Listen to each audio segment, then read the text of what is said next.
reading Donnelly by the weak afternoon sunlight. He landed on the south side of the island, followed the path to the bay and climbed the mount. He did not find the caves, and he did not chart the north side.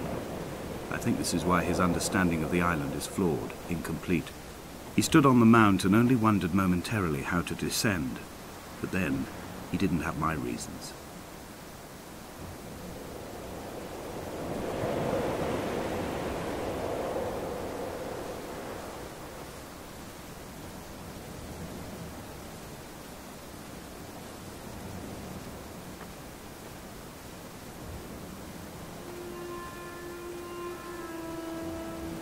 When someone had died or was dying, or was so ill they gave up what little hope they could sacrifice, they cut parallel lines into the cliff, exposing the white chalk beneath.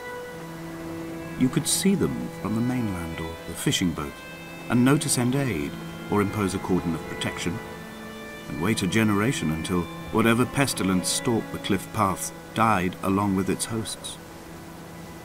My lines are just for this. Keep any would-be rescuers at bay. The infection is not simply of the flesh.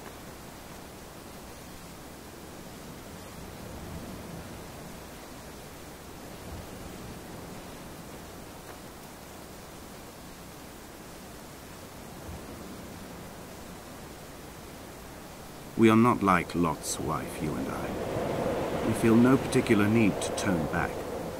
There's nothing to be seen if we did. No tired old man parting the cliffs with his arms.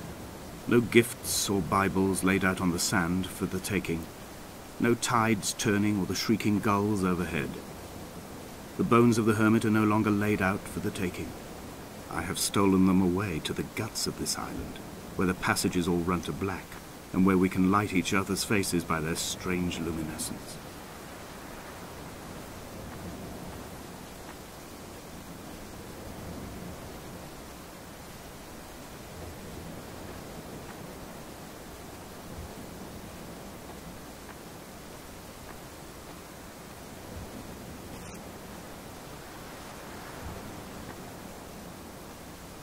Dear Esther, I met Paul.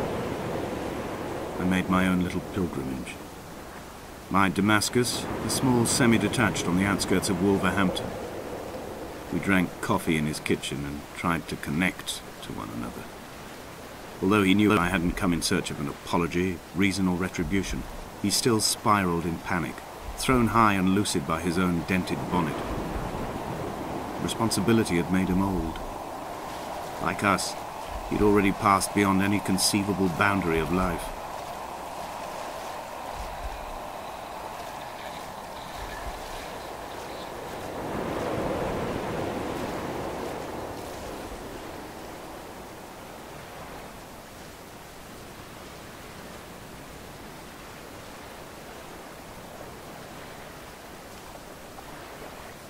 I would leave you presents outside your retreat, in this interim space between cliff and beach.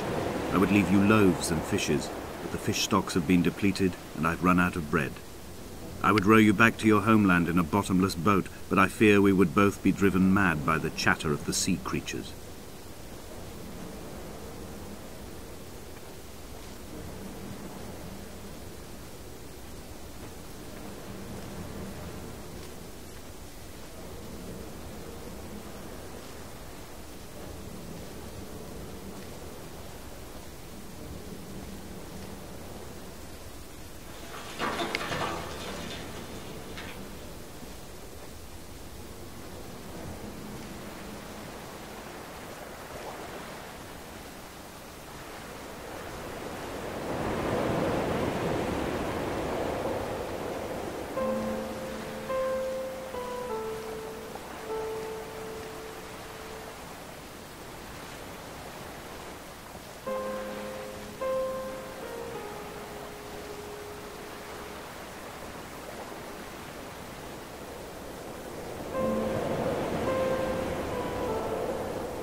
dreamt I stood in the center of the sun, and the solar radiation cooked my heart from the inside.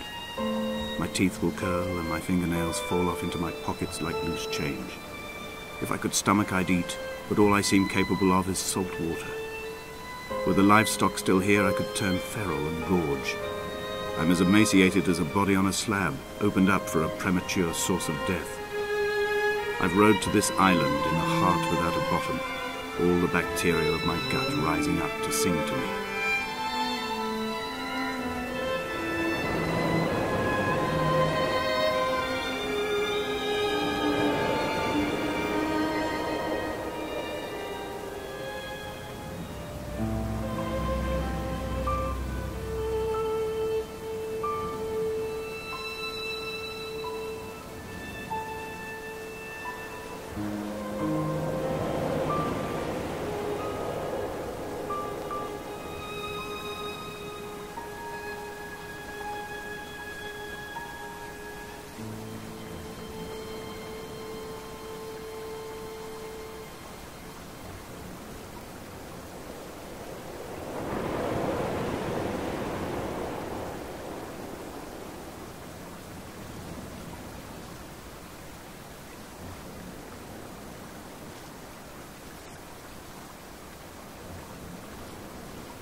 Dear Esther, I have now driven the stretch of the M5 between Exeter and Bristol over 21 times.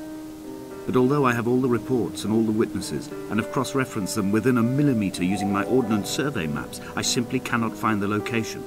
You'd think there would be marks to serve as some evidence.